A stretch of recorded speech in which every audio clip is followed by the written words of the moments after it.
Greater Good Radio. Connect, learn, heal, and grow. I once was coaching a drone company in Redwood City. It's a Stanford guy. And I come in and I just I'd never coached on drones before, but I have first principles, both in terms of sales and last principles into the whole psychology. And I just came in and I sliced and diced everything. And he was probably in his 20s or 30s, and he had a guy in his 50s that was kind of operational. And I just come in, don't talk about my background much, and just slice and dice. And they're like, oh my God. And the guy looked at me, and he's Stanford, and he's like, how do you know all this stuff? And I just felt into it, and I just looked at him and was like, well, connecting with myself, the moment, and other people has never been easy.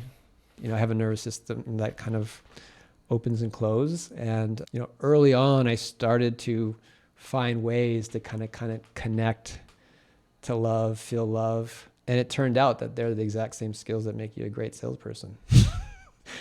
I just stopped and looked at him, and he was just like, I did not expect that answer, but it feels pretty true. Yeah. And so there's more people who are ready to talk about this. And even though that guy wasn't quite ready, when you lay it out, it's like a seed. People start to go, oh yeah, that makes sense. And then some people go back unconscious. They just, of the full stack of awareness, they kind of are like, wow, yeah, I get that. And then I'm back here. Yeah. But other people, it's like, oh my God, we've been hitting our head for 12 months on sales, and then you taught me this, and I see that I close and I don't close, and I can see the buyers close, and then I help them open themselves and make good decisions. And they start to read the books, they start to go to therapy, and they didn't have a goal to go to therapy. Probably, some of them thought it was crazy. I have one client that's afraid to tell other people he's going to therapy. There's probably a lot of people like that. Yeah. And for me, it's heartbreaking, because when you watch people, how they work, overwork, or don't work with the performance they could have, they eat bad food, they overeat, their relationships, they hold their loved ones away, they use their work as an excuse to not be present with them, with themselves, their kids. It's brutal out there. It's sad. Now, I read a book recently about the growing overuse of therapy. And, people are no longer resilient because they just want to talk about their feelings. So it's a spectrum.